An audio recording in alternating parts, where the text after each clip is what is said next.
Hi everyone. In today's video, you are going to learn how to export and import the Outlook account settings in 2026. Now, this helps you move your email setup to a new computer without configuring everything again. So without further delay, let's get straight into it. First of all, you need to open your Outlook on your old computer. Then hover over to the top and click on the option of File. Over here, click on the option of Settings in order to access the settings of your Outlook account.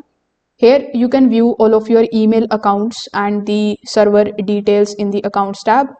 Now Outlook doesn't provide you a direct one-click export for the account settings, so you need to manually note the important details.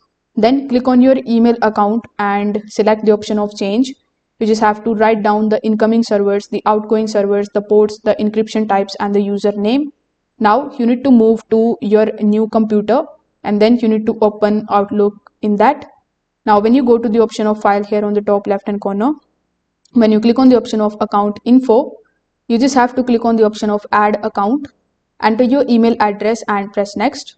If Outlook doesn't auto detect the settings, you can choose the advanced setup and select IMAP or POP. You just have to enter the same server settings and then including the port numbers and the encryption, you can type your password and click on the option of connect. Outlook will test the settings and complete this setup. If this video helped you out, make sure that you like this video and subscribe to the channel. Thanks for watching.